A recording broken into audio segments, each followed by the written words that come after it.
Wake up with a new ache or pain, fever, swelling? Your doctor should always be your first resource. But searching symptoms with Dr. Google is so tempting. Except now, when you do that, the answer might not be coming from where you think. Google replaced the top results on the search page with an AI overview. Ryan Malloy noticed the change when his dad got COVID. As a caregiver and senior list writer, he decided to dig deeper.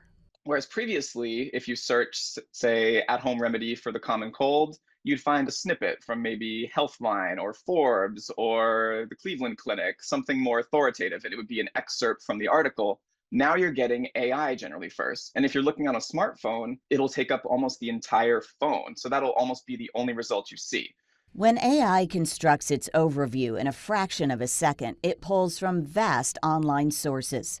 Ryan assembled a team of doctors and nurses to screen 200 health questions, from edema to prostate issues. They found that about 70% of those answers pose risks, particularly for older adults who might have suppressed immune systems.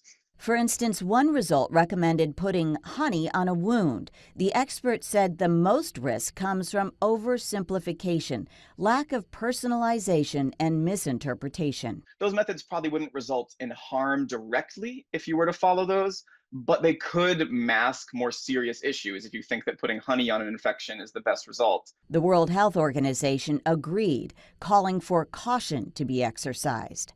I tried a few myself, asking Google if pneumonia is contagious, if caffeine is healthy, what to do for a smashed finger. Though none of the overviews seemed to me irrational on their face, the results are in one big block of text, sometimes with contradictory advice.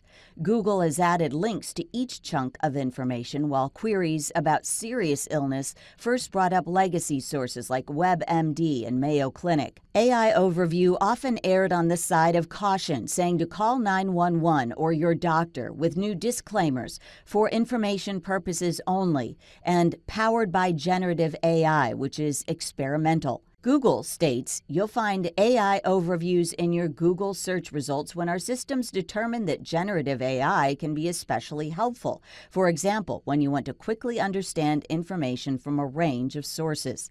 But there's no human review. If that leaves you wondering who to trust, Ryan says, Keep scrolling. That AI result, it could have something useful, but there's also a high likelihood that it won't, and it could even have something harmful.